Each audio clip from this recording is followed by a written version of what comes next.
그때 스데반의 일로 일어난 환란으로 말미암아 흩어진 자들이 베니게와 구브로와 안디옥까지 이르러 유대인에게만 말씀을 전하는데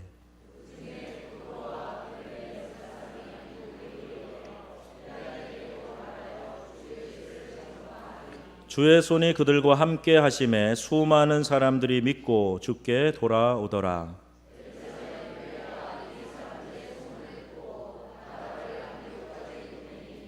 그가 이르러 하나님의 은혜를 보고 기뻐하여 모든 사람에게 굳건한 마음으로 주와 함께 머물러 있으라 권하니, 바나바는 착한 사람이요 성령과 믿음이 충만한 사람이라 이에 큰 무리가 주께 도하여 지더라. 아멘.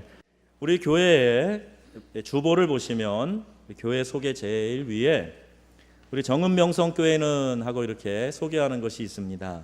그리고 우리가 가지고 있는 핵심 가치가 있어요. 오늘 교회 창립 주일에 우리 다시 한번 다 같이 읽어봤으면 좋겠습니다. 우리 교회의 핵심 가치를 함께 읽겠습니다. 하나, 캐리그마, 심령에 파고드는 말씀을 전하고 이웃에게 적절한 은혜의 말씀을 나눕니다.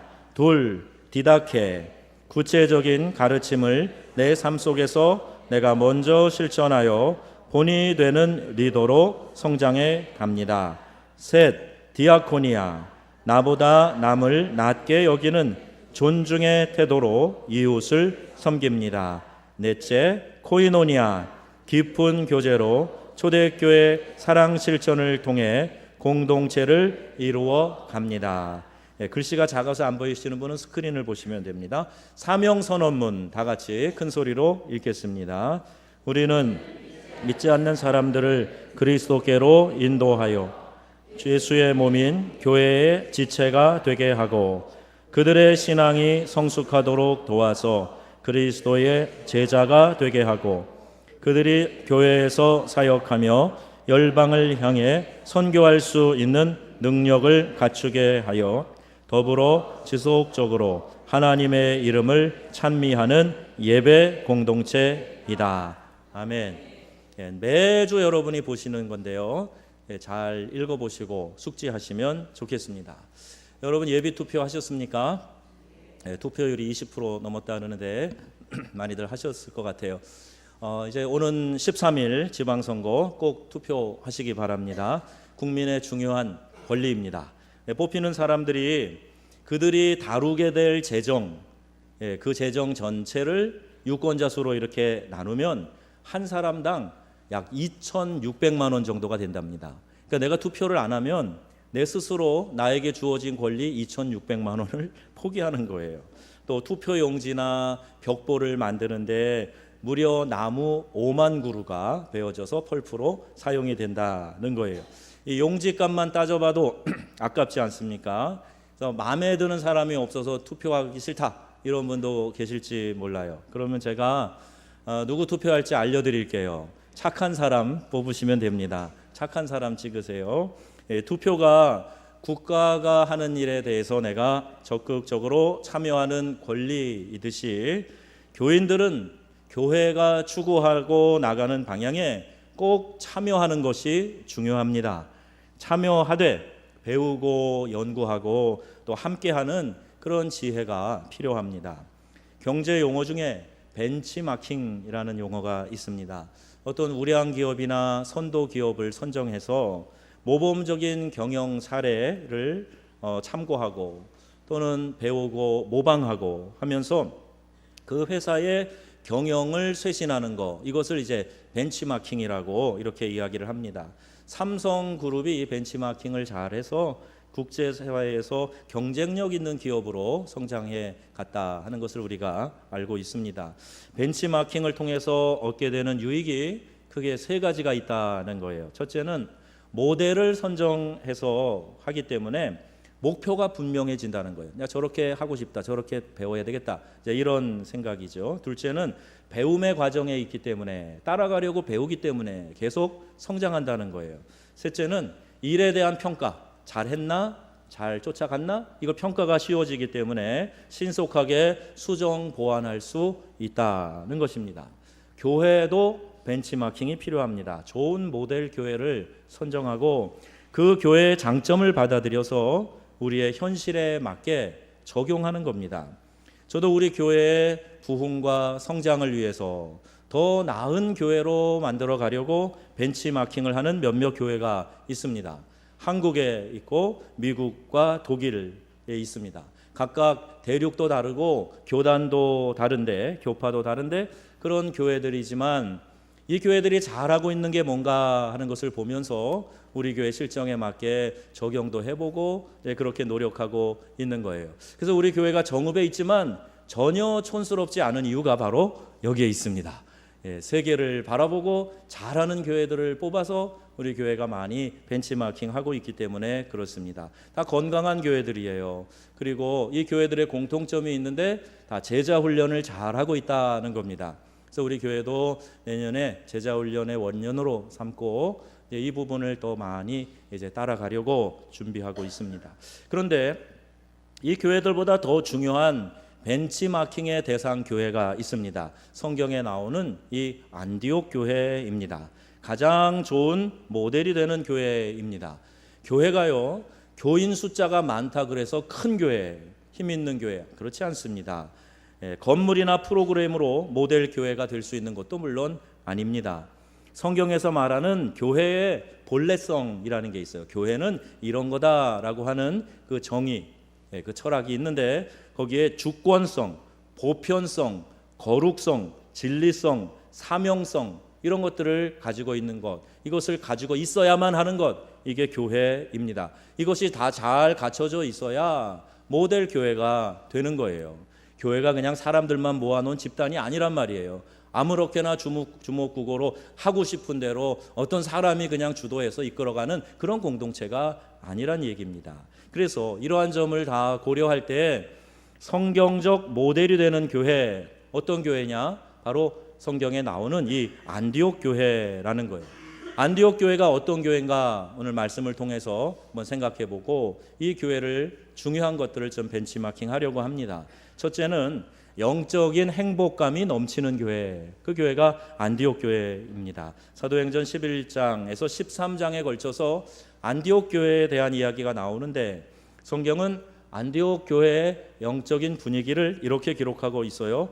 저가 이르러 하나님의 은혜를 보고 기뻐하여 그랬어요.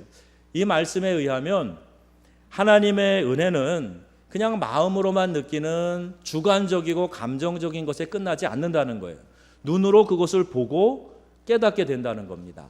우리 마마지 앙드레 목사님과 송은천 선교사님 집회를 하고 가셔서 본인들의 페이스북에 뭘 올리셨어요. 근데 보니까 우리 교회 와서 집회를 하는 동안 교인들이 정말 은혜에 충만한, 은혜 사모하고 은혜를 받더라. 이게 보여진 거예요. 그냥 느낌이 아니라 성도들이 기도하는 모습이나 또 안수기도할 때 그 모습이나 찬양하는 모습이나 이걸 통해서 와, 이 교회는 정말 은혜가 충만한 교회구나, 은혜 사모하는 교회구나, 이거를 보고 느꼈다는 겁니다. 이렇게 우리가 직접적이고 가시적인 체험, 이것을 하나님의 은혜, 이것을 경험할 수 있고 볼 수 있게 된다는 거지요. 그래서 이 은혜는 언제든지 우리가 예배를 통해서 경험하게 됩니다. 예배는 감격적인 찬양, 진실한 기도, 영감 있는 말씀을 통해서 하나님을 만나는 시간이에요. 예배를 통해서 여러분 우리가 하나님을 만나는 시간입니다. 우리가 그냥 구경 오는 게 아니에요. 그냥 모임에 참여했다가 가는 게 아닙니다. 하나님 만나는 시간이에요. 그래서 이 예배에서 우리가 예배 잘 드리면 평안과 강건함, 치유, 성령의 인도, 그리고 하나님의 축복의 임재, 이것을 이 예배를 통해서 다 경험할 수 있게 된다는 거예요. 준비된 마음으로 정성을 다해서 하나님을 예배하고 하나님을 만나는 것, 이것이 이 예배에 있어서 매우 중요한 것이라 하는 겁니다.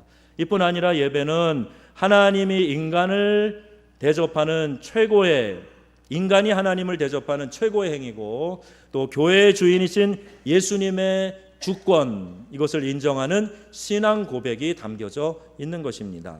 그래서 예배를 소홀히 하면서 내가 주님을 사랑한다, 이렇게 말할 수 없는 거예요.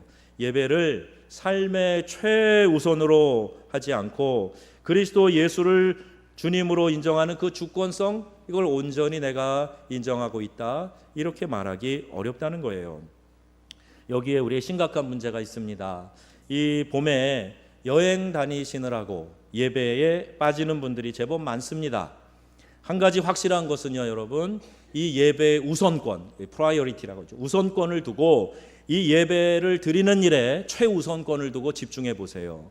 그러면 예배 가지 못할 사정들이 자꾸 없어져 갑니다.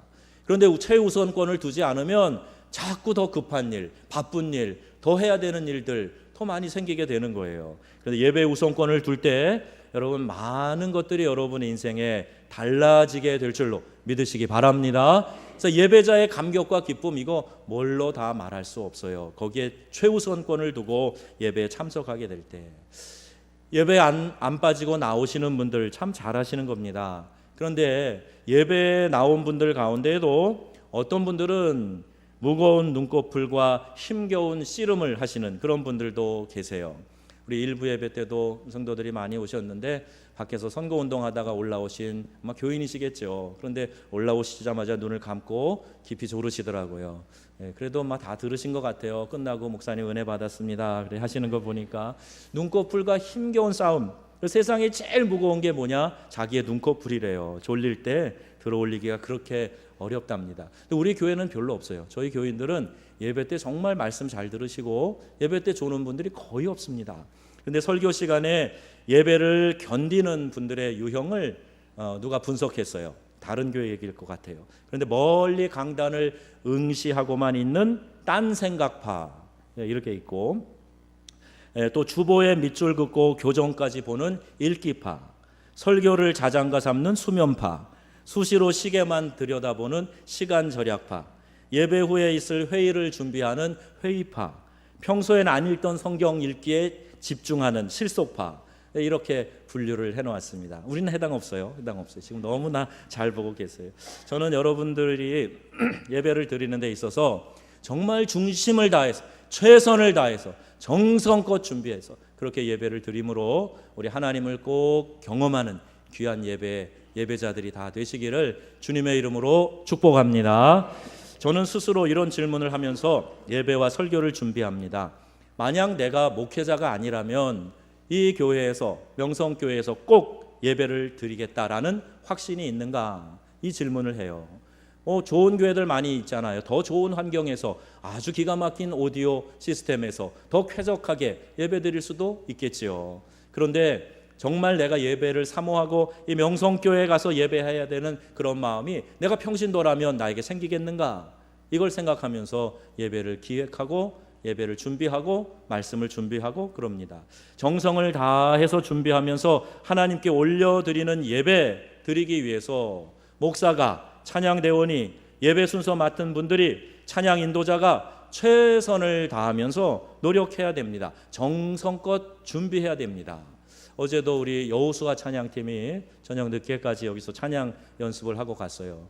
오늘 일부 예배 때 그냥 찬양팀이 여기 이 세 계단에 쫙 서가지고 찬양을 하는데요. 8, 9명이 쭉 서서 찬양하는데 얼마나 감격스러운지 몰라요. 그렇게 준비하고 기도하고 찬양하니까 막 더 은혜가 되고, 모였던 교인들이 다 찬양의 은혜 받는 거 보세요. 이게 준비한 만큼 하나님의 은혜를 주시는 줄로 믿습니다. 하나님이 우리를 일꾼으로, 워커로 부르신 것이 아니라 우리를 월시퍼, 예배자로 부르셨어요. 발음 비슷하지만 그냥 일하는 일꾼이 아니라 하나님을 예배하는 예배자로 부르셨기 때문에 그 일 가운데 하나님이 가장 기뻐하신다는 거예요. 안디옥 교회는 이 예배드리는 일을 잘했던 교회입니다. 또 안디옥 교회는 참 예수 제자를 양육하는 교회였습니다. 사도행전 11장에 보면 때에 스데반의 일로 일어난 환란을 인하여 흩어진 자들이 베니게와 구브로와 안디옥까지 이르러 그랬어요. 예루살렘에서 예수 믿는다는 것 때문에 핍박받고 박해받아서 흩어진 자들이 안디옥에 와서 교회를 세운 겁니다. 그러니까 한마디로 안디옥 교회는 오합지졸이 모인 게 아니에요. 진짜 예수 믿는 사람, 참 예수의 제자들, 인원은 많지 않지만 안디옥 교회 큰 교회 아니에요. 소수의 무리들이 모였지만 진짜 예수의 제자들이 모인 그런 교회였다는 거예요. 교회는 사람이 얼마나 많이 모였는가 보다 더 중요한 게 있어요. 환난이나 또 어려운 일이 있을 때 견고하게 믿음을 지킬 수 있는 참 예수의 제자들이 모여 있는가? 이것이 그 교회의 건강도를 이야기하는 것입니다. 그래서 부활하신 주님은 우리에게 이렇게 명령하시는 거예요. 모든 족속으로 제자를 삼아 그랬어요. 사람들을 그냥 모아다가 숫자를 늘려라 이게 아니라 교회 사람들이 모여들 때 이들을 참 예수의 제자로 만들어야 된다는 거예요. 그래서 제자 훈련이 영혼 구원하는 일만큼 중요한 것입니다. 우리 대략 현대 교인들의 유형을 이렇게 구분하고 있어요. 친교형 교인, 그래서 사람과 만나고 이웃과 교제하기 위해서 교회에 친목을 목적으로 나오는 사람들이 있습니다. 교양형 교인도 있어요. 높은 수준의 교양과 지식을 배우고 문화를 즐기기 위해서 교회에 나오는 사람. 카타르시스형 교인이 있어요. 쌓인 한과 울분을 교회에 와서 풀어버리려고 그렇게 나오는 사람. 또 습관성 교인이 있습니다. 감동도 동기도 목적도 없이 그냥 습관적으로 교회에 출석하는 사람, 특히 모태신앙인들 가운데 그런 분들이 있다는 거예요. 그런데 이러한 유형에 속해서는 안 됩니다. 우리는 제자형 교인이 돼야 됩니다. 예수의 말씀을 쫓아서 그 말씀대로 살려고 하는 성도, 그들이 바로 제자형 교인입니다.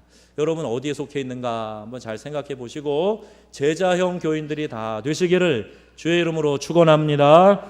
제자는 다름이 아닌 말씀에 거하는 자라 그래요. 요한복음 8장에 말씀에 사로잡히고 말씀에 붙잡혀서 그 말씀대로 살아가려고 힘쓰는 사람들이 예수님의 제자입니다. 그리고 이 제자는 그냥 태어나는 게 아니라 만들어지는 것이에요. 훈련을 통해서 제자로 만들어지는 거예요. 우리가 신앙생활을 하면서 낙심하고 때로는 시험에 넘어지는 이유가 어디에 있습니까? 그 이유는 바로 외적 환경과 조건 때문이 아니에요. 시험의 도구로 누가 사용됐기 때문에 그 사람 때문에 내가 넘어지는 게 아니에요. 바로 내 자신 안에 하나님의 말씀이 충만하게 거하지 않기 때문에 그래서 넘어지는 거예요.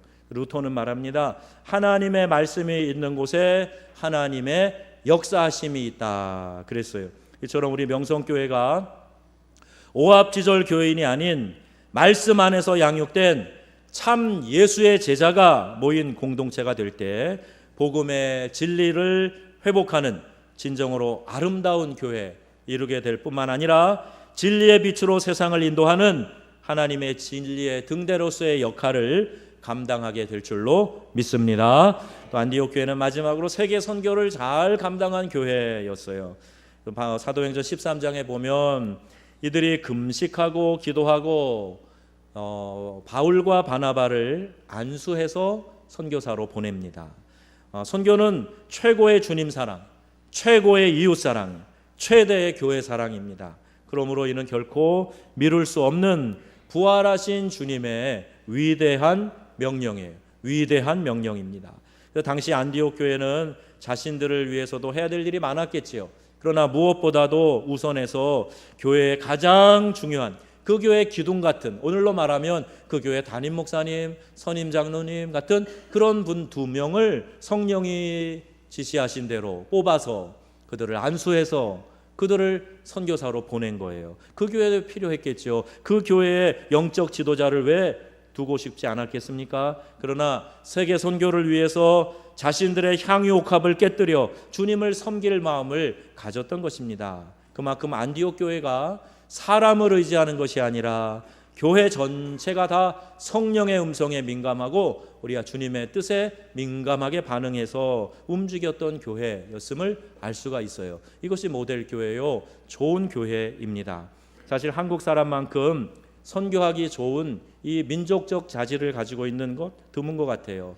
아프리카 깊은 오지에도요, 선교사들만 있는 게 아니라 장사하는 사람들이, 제가 아프리카 선교사로 있을 때는요, 그 사진관 하는 사람들이 아주 저 밀림 오지에다가 사진 받아오는 그런 대포점을 세워놓고 거기서 모아가지고 시내로 와서 현상하고 그러더라고요. 그래서 제 목표가 있었어요. 아이고, 저 장사하는 사람들이 들어간 데까지는 선교사가 최소한 가야 되지 않겠냐, 그런 마음이 생길 만큼 그 열심을 내는 사람들이 이 한국 민족입니다. 한국 민족 자체가 선교사 체질을 타고났다는 생각도 들어요. 조금 까맣게 태우면 흑인 옆에 서 있어도 비슷하고요.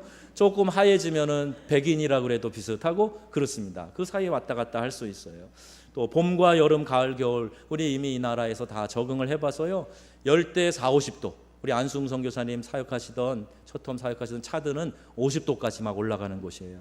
그건 막 햇볕만 조금 쬐도 막 머리가 아프고 견딜 수 없는 곳인데 그런 곳에서도 사역해요. 저도 그때 신방하러 돌아다니고 그래서 40도 되는 곳에서도 그리고 이 추운 카자흐스탄이나 몽골 같은 데는요 겨울에 영하 40도 막 머리가 깨질 것 같은 손발이 얼어붙는 그런 곳에서도 사역해요. 그래서 저희는 그 음식도요 우리 서양 선교사님들 잘 먹지 못하는 현지인 음식을 한국 선교사님들 잘 먹습니다.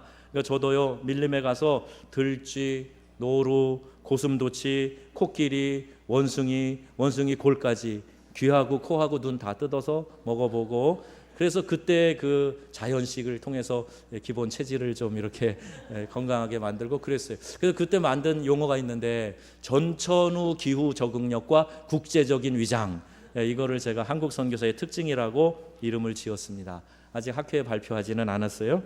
우리 하나님은 우리를 이렇게 민족적으로 축복하셔서 여러 고난 가운데서 훈련 연단하셔서 이 한민족을 마지막 세대의 마지막 주자로 세우시고 이 복음을 땅끝까지 전하는 복의 근원의 역할을 감당하라고 우리를 불러주신 줄로 믿습니다. 그래서 우리가 성령 받고 권능 받고 축복받는 것은 궁극적으로 예수의 증인의 삶을 살기에 하시는 거예요. 하나님 저에게 복 주세요. 저에게 복 주세요. 우리 교회 축복해 주세요. 그렇게 목이 쉬도록 기도해도 하나님이 아세요.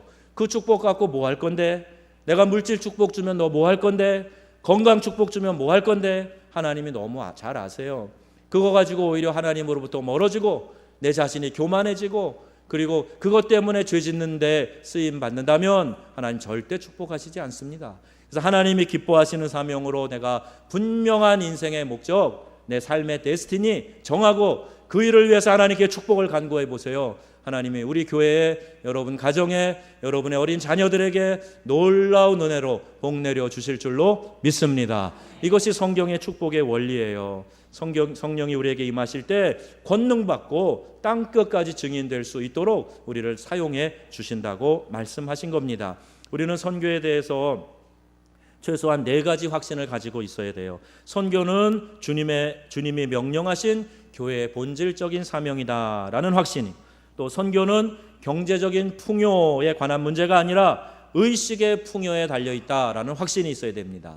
교회들마다 보면은요, 누가 교회 봉헌 연보 많이 하는가? 돈이 많은 부자가 많이 하는 것 같죠? 그렇지 않습니다.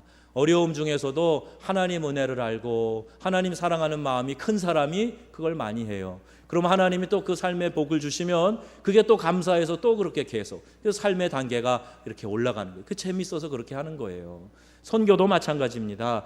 우리에게 모든 걸 다 주셔서 이게 차고 넘쳐서 그 남은 거 가지고 하는 게 아니라 궁핍할 때에도 내가 의식이 풍요로워서 하나님이 말씀하신 거니까 지켜 행하겠습니다. 기쁨으로 감당할 때 하나님이 그 일을 하게 해주시는 줄로 믿습니다. 또 선교에 대한 부담감은 오히려 교회 자립에 대한 동기부여를 주고 사명감을 고취시킨다라는 확신, 이게 필요하다는 거예요. 또 선교는 하나님의 또 다른 축복과 풍요를 경험하게 한다라는 이 확신, 이것이 교회에 있어야 됩니다. 그래서 작은 교회들이 개척하면서 시골 교회가 이제 처음 담임이 가서 시작할 때 우리 교회는 처음부터 선교하겠습니다 하고 시작했던 교회들이 막 성장하는 모습들 많은 간증을 통해서 듣게 됩니다.